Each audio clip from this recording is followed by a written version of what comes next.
बिस्मिल्लाहिर्रहमानिर्रहीम, अस्सलाम वालेकुम। आज का जो हमारा टॉपिक है वो है एंजाइम्स। चैप्टर नंबर 6 है बायोलॉजी क्लास 9 का। एंजाइम्स को आज हम डिटेल में पढ़ेंगे। इस चैप्टर को मैंने 2 पार्ट्स में डिवाइड किया है, पार्ट 1 और पार्ट 2 के अंदर। पार्ट 1 के अंदर हम पढ़ेंगे कि एंजाइम की डेफिनेशन, इंट्रोडक्शन और कैरेक्टरिस्टिक्स क्या होती हैं। देन पार्ट 2 के अंदर हम इंशाल्लाह एक्शंस और स्पेसिफिसिटी पढ़ेंगे और इनकी एक्सरसाइज जितनी भी हैं, summary, fill the blanks, MCQs वगैरह, वो भी आज हम इनमें डिटेल करेंगे इंशाल्लाह। जितने भी एमसीक्यूज़ इससे पूछे जा सकते हैं आपसे वो, और उसके अलावा एक्सरसाइज़ेज़ जितनी भी हैं वो इस चैप्टर में कवर हो जाएँगे। आपकी लेक्चर्स को आप एंड तक देखिएगा।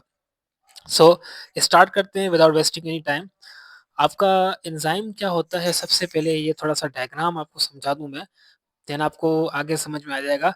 एक एंजाइम होता है, एंजाइम जो होते हैं इन पर आके सबस्ट्रेट अटैच होते हैं। सबस्ट्रेट ऐसे मॉलिक्यूल्स होते हैं जो कि रिएक्शंस करते हैं एंजाइम्स के साथ आके। जब ये दोनों मिल जाते हैं तो बनाते हैं एक कॉम्प्लेक्स और इसे हम कहते हैं एंजाइम सबस्ट्रेट कॉम्प्लेक्स। जब एंजाइम सबस्ट्रेट कॉम्प्लेक्स थोड़ा-सा चेंज हो जाता है और प्रोडक्ट्स बना लेता है तो उसे हम कहते हैं एंजाइम प्रोडक्ट कॉम्प्लेक्स। देन उसके बाद जब ये कॉम्प्लेक्स बनता है तो एंजाइम और प्रोडक्ट सेपरेट हो जाते हैं, ठीक है? और एंजाइम वही का वही हमें फिर से मिल जाता है और ये कंज़्यूम नहीं होता। इट मीन्स कि ये यूटिलाइज़ नहीं होता है रिएक्शन के अंदर, ये हमें फिर से मिल जाता है और फिर से हम इसे रीयूज़ कर सकते हैं। अच्छा, चैप्टर स्टार्ट करने से पहले थोड़ा-सा इंट्रोडक्शन है यहाँ पर कि हमें पता है जितने भी लिविंग ऑर्गेनिज़्म होते हैं इस दुनिया के अंदर, वो एक्टिविटीज़ परफ़ॉर्म करते हैं। जितनी भी लाइफ़ है, लाइफ़ बेसिकली नाम ही है एक्टिविटीज़ का। कोई ना कोई एक्टिविटीज़ होंगी, रिस्पायरेशन है, डाइजेशन है, एक्सक्रीशन है, इरिटेबिलिटी है और उसके अलावा सर्कुलेशन है, और भी बहुत सारी डेवलपमेंट हैं और उसके अलावा ग्रोथ है और भी बहुत सारी एक्टिविटीज़ होती हैं। बॉडी में जितनी भी एक्टिविटीज़ हो रही हैं और उसके अलावा जितने भी thousands of chemical reactions perform हो रहे हैं, उन रिएक्शंस को कौन परफ़ॉर्म करवाता है? वो रिएक्शंस किस तरह होते हैं? वो रिएक्शंस किस किसकी वजह से होते हैं? कौन-सा ऐसा फैसिलिटेटर्स होते हैं? कौन इनको फैसिलिटेट करता है? वो हम पढ़ेंगे एंजाइम्स चैप्टर में। और एंजाइम्स नाम ही है उन मॉलिक्यूल्स का जो कि रिएक्शंस परफ़ॉर्म करवाते हैं, और उन मॉलिक्यूल्स के नाम पर ही इस चैप्टर का नाम है। तो ये चीज़ें आपको समझ में आ जाएँगी इंशाल्लाह। तो हम यहाँ पर ये देखते हैं जितने भी केमिकल रिएक्शंस होते हैं बॉडी के अंदर, उन्हें हम कहते हैं मेटाबॉलिक रिएक्शंस। कलेक्टिवली जितने भी ऑर्गेनिज़्म के अंदर जितने भी केमिकल रिएक्शंस होते हैं उन्हें हम कहते हैं मेटाबॉलिक रिएक्शंस, और इस फिनोमेना को हम कहते हैं मेटाबॉलिज़्म। अब मेटाबॉलिज़्म 2 टाइप्स के होते हैं, एक होते हैं कंस्ट्रक्टिव, दूसरे होते हैं डिस्ट्रक्टिव। अब कंस्ट्रक्टिव क्या होते हैं? कंस्ट्रक्टिव इट मीन्स कि कोई चीज़ कंस्ट्रक्ट होगी, बनेगी। इसमें लार्ज मॉलिक्यूल्स बनते हैं और लार्ज मॉलिक्यूल्स बनते हैं एनर्जी देकर, हम इसमें एनर्जी देंगे और इनमें लार्ज मॉलिक्यूल बनेंगे। जो कंस्ट्रक्टिव रिएक्शंस होते हैं, इन रिएक्शंस को हम कहते हैं एनाबॉलिक रिएक्शन, और इट्स फिनोमेना को या इस टाइप ऑफ मेटाबॉलिज़्म को हम कहते हैं एनाबॉलिज़्म। एनाबॉलिज़्म एक ऐसा रिएक्शन जिसके अंदर लार्ज मॉलिक्यूल्स बनेंगे और उसके अलावा यहाँ पर एनर्जी भी यूटिलाइज़ होगी। On the contrary, on the other hand, अगर हम देखें जो डिस्ट्रक्टिव रिएक्शंस होते हैं इनके अंदर लार्ज मॉलिक्यूल्स टूटते हैं और स्मॉल-स्मॉल जितने भी मॉलिक्यूल्स होते हैं उनमें बन जाते हैं और एनर्जी इनमें रिलीज़ होती है। ठीक है? और इस रिएक्शन को हम कहते हैं कैटाबॉलिक रिएक्शन, और इस टाइप ऑफ मेटाबॉलिक एक्टिविटी को हम कहते हैं कैटाबॉलिज़्म। ठीक है? उसके बाद है, यहाँ पर एक पॉइंट है कि जितने भी केमिकल रिएक्शंस होते हैं ना बॉडी के अंदर, वो रिएक्शंस किसी न किसी पर्टिकुलर कंडीशंस पे होते हैं, स्पेशल टेम्परेचर और प्रेशर पे होते हैं। मेनली अगर हम बात करते हैं पर्टिकुलर कंडीशंस की तो उनमें 2 कंडीशंस आती हैं। एक आता है टेम्परेचर और दूसरा आता है प्रेशर। सो बॉडी के अंदर टेम्परेचर और प्रेशर सेल के अंदर जनरली आम तौर पर वो सूटेबल नहीं होता केमिकल रिएक्शंस के लिए। ठीक है? तो जैसे कि ह्यूमन बॉडी के अंदर हम बात करें, टेम्परेचर 37 डिग्री सेंटीग्रेड कांस्टेंट होता है और pressure 120 by 80 mm of Hg होता है। So these conditions of temperature pressure are not enough to perform any chemical reactions. So now question arise here, यहाँ पर सवाल ये पैदा होता है कि कैसे बायोकेमिकल रिएक्शंस या मेटाबॉलिक रिएक्शंस या मेटाबॉलिज्म कैसे होता है फिर विदाउट चेंजिंग दिस टेम्परेचर और प्रेशर, देन कैसे परफॉर्म कर पाते हैं हम? हमारी बॉडी के पास, हमारी बॉडी एक फैसिलिटेटर्स रिक्वायर करती है, उन्हें बॉडी को फैसिलिटेटर्स नीडेड होते हैं। वो फैसिलिटेटर्स क्या करते हैं, वो केमिकल रिएक्शंस को स्पीड अप कर देते हैं और जो एनर्जी उनको स्पीड अप करने में रिक्वायर होती है उन्हें लो कर देते हैं। सो एनर्जी को लो कर देते हैं और जो रेट ऑफ रिएक्शन होता है, स्पीड होती है, उन्हें स्पीड अप कर देते हैं। सो ऐसे फैसिलिटेटर्स को हम कहते हैं एंजाइम्स। अब एंजाइम्स का बेसिक काम ये होता है कि वो जो रेट ऑफ रिएक्शन है, केमिकल रिएक्शन बॉडी के अंदर जितने भी रिएक्शन हो रहे हैं उनके रेट को, उनकी वेलोसिटी को, उनकी स्पीड को बढ़ाना, वो एंजाइम्स का काम होता है। एंजाइम्स कैसे करते हैं ये सारी चीजें, वो जो एक्टिवेशन एनर्जी होती है, अब एक्टिवेशन एनर्जी क्या होती है? Activation energy is the minimum amount of energy which is required to initiate or to start or to begin the chemical reaction. This is known as what? Activation energy. अब activation energy एक minimum amount of energy होती है जो कि body को required होती है। Activation energy जो कि बॉडी को रिक्वायर्ड होती है किसी भी रिएक्शन को स्टार्ट करने के लिए, इनिशिएट करने के लिए। सो उस एनर्जी को डिक्रीज करते हैं एंजाइम्स और स्पीड अप करते हैं रेट ऑफ रिएक्शन को। तो इसको हम कहते हैं एंजाइम्स और इन्हें आप फैसिलिटेटर्स भी कहते हैं। एंजाइम का बेसिक ये काम होता है। ठीक है, तो अगर हम डेफिनेशन देखें, स्टार्ट करें अगर हम अपना टॉपिक, तो जितने भी एंजाइम्स होते हैं वो बॉडी के अंदर कुछ एक्टिविटी इस तरह परफॉर्म करते हैं कि जितनी भी अमाउंट ऑफ एक्टिवेशन एनर्जी होता है उसको लोअर डाउन कर देते हैं। क्या कर देते हैं? उसे लोअर डाउन कर देते हैं। क्यों लोअर डाउन करते हैं? अब सवाल यहाँ पर ये पैदा होता है। तो high amount of energy body provide नहीं कर पाती किसी भी केमिकल रिएक्शंस को। केमिकल रिएक्शंस जो होते हैं वो high amount of energy required करते हैं, यानी कि एक्टिवेशन एनर्जी हाई रिक्वायर्ड करते हैं। उन्हें high amount of activation energy चाहिए होती है रिएक्शन को स्टार्ट करने के लिए। सो अगर एंजाइम ना हो ना हमारे पास तो हमारी लाइफ पॉसिबल नहीं है कंटिन्यू करने के लिए, क्योंकि जितने भी रिएक्शन हो रहे हैं वो बहुत सारी एनर्जी प्रोवाइड होती है उनको, और हमारी बॉडी इतनी एनर्जी बना ही नहीं पाती जितनी एनर्जी उन रिएक्शंस को चाहिए होती है। सो इसलिए एक रिएक्शन को कंप्लीट करने के लिए हमारी बॉडी को सालों साल लग जाएंगे, और सालों साल लगेंगे तो life becomes impossible to survive. तो इसलिए एंजाइम आते हैं यहाँ पर, फैसिलिटेटर्स अल्लाह पाक ने हमें दिए हैं, ये जिन्हों को हम कहते हैं एंजाइम्स। अब वो एंजाइम क्या करते हैं, इसी अमाउंट ऑफ एनर्जी को जो कि रिएक्शन को स्टार्ट करती है, चलाती है, उसे लो कर देते हैं। उस एनर्जी को लो करके उस रेट ऑफ रिएक्शन को इंक्रीज कर देते हैं। ये बेसिक काम होता है एंजाइम्स का। ठीक है, सो ये फैसिलिटेटर्स जो होते हैं ये क्या करते हैं, ये रिड्यूस कर देते हैं एक्टिवेशन एनर्जी को। एक्टिवेशन एनर्जी को रिड्यूस करते हैं और देन क्या करते हैं, ये हमारे पास मेनली मेनली क्या करते हैं, ये एक्टिवेशन एनर्जी को रिड्यूस करते हैं और स्पीड कर देते हैं रेट ऑफ रिएक्शन को।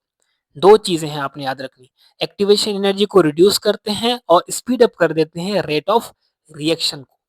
और ये फैसिलिटेटर्स जो हैं वो हैं क्या? अब ये फैसिलिटेटर्स होते हैं protein in nature, mostly protein in nature होते हैं और इनका नाम होता है एंजाइम्स। अब एंजाइम, इन पे नाम कैसे पड़ा? इनका मतलब होता है इनसाइड, यानी किसी न किसी चीज के अंदर होंगे, इनसाइड होंगे। जाइम का मतलब होता है यीस्ट।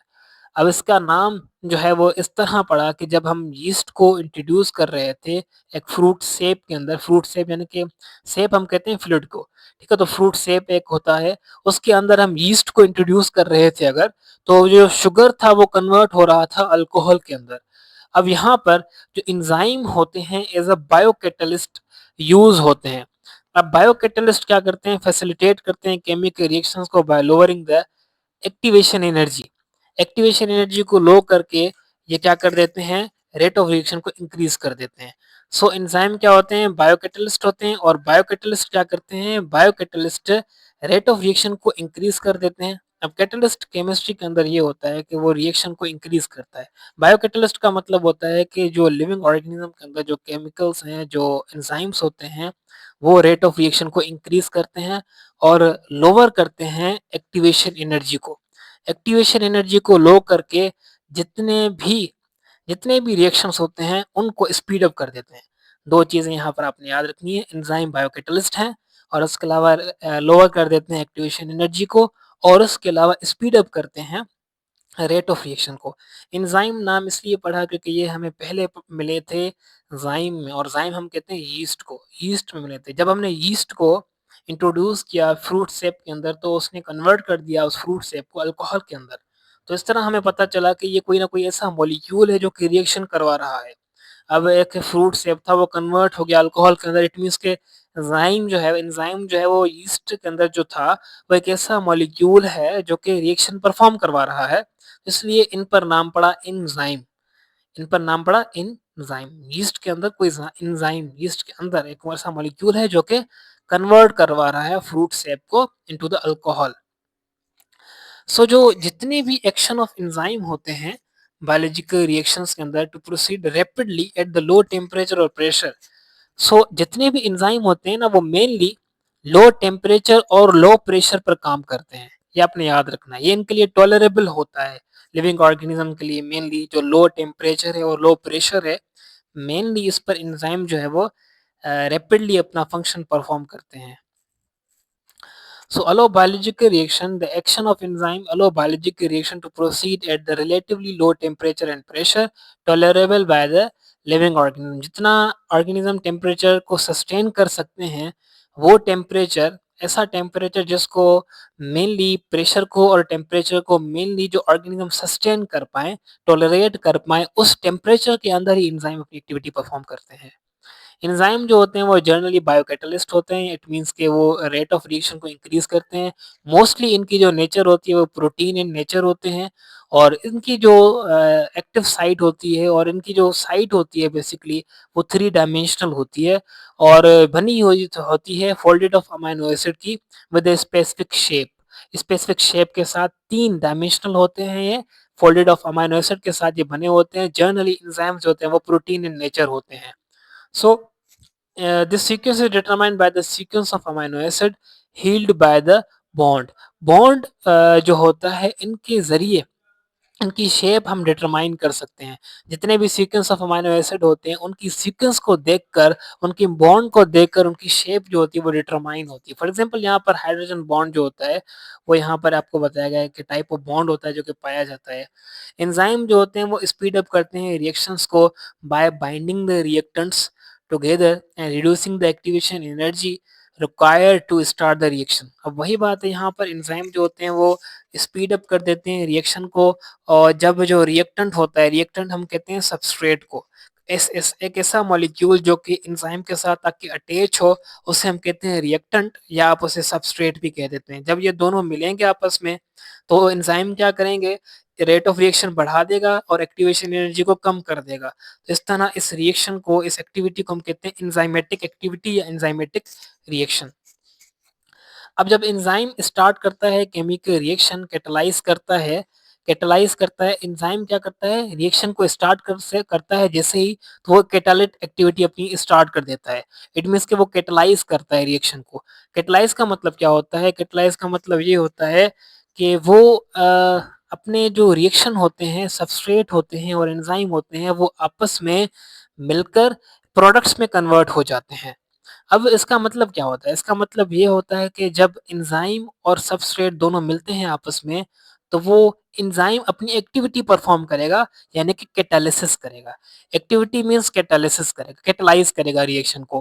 कैटालाइज मतलब कि वो प्रोडक्ट में कन्वर्ट कर देगा उस सबस्ट्रेट को, और उसके बाद में क्या होगा कि उसके बाद में हमें प्रोडक्ट तो मिल जाएगा, बट यहाँ पर जो एंजाइम खुद होगा वो यूटिलाइज नहीं होगा, वो इटसेल्फ यूटिलाइज नहीं होगा, इटसेल्फ यूटिलाइज नहीं होगा। इटसेल्फ यूटिलाइज क्या होगा, नहीं होगा, और सिंगल और little amount of enzyme can start a reaction और कैटलाइज फास्टली। सो वो फास्टली क्या कर देगा, वो रिएक्शन को स्टार्ट कर देगा और फास्टली वो रिएक्शन को चलाएगा, और खुद क्या होगा, खुद जो है वो यूटिलाइज नहीं होगा। सो इसलिए इस एक्टिविटी को हम क्या कहते हैं, एंजाइमेटिक एक्टिविटी, और इसे हम कहते हैं catalysis of enzyme. It means के जो एंजाइम होगा वो खुद तो नहीं यूज होगा, खुद तो यूटिलाइज नहीं होगा, बट जो सबस्ट्रेट है उसे कन्वर्ट कर देगा प्रोडक्ट के अंदर। ये यहाँ पर एंजाइम की एक्टिविटी होती है, ये आपने याद रखनी है कि जितने भी एंजाइम्स होते हैं वो रिक्वायर्ड तो थोड़े अमाउंट में होते हैं, थोड़ा-थोड़ा अमाउंट चाहिए होता है एंजाइम का, बट वो खुद कभी भी यूटिलाइज़ नहीं होते। इटसेल्फ वो यूटिलाइज़ नहीं होते और इटसेल्फ वो ख़त्म नहीं हो जाते।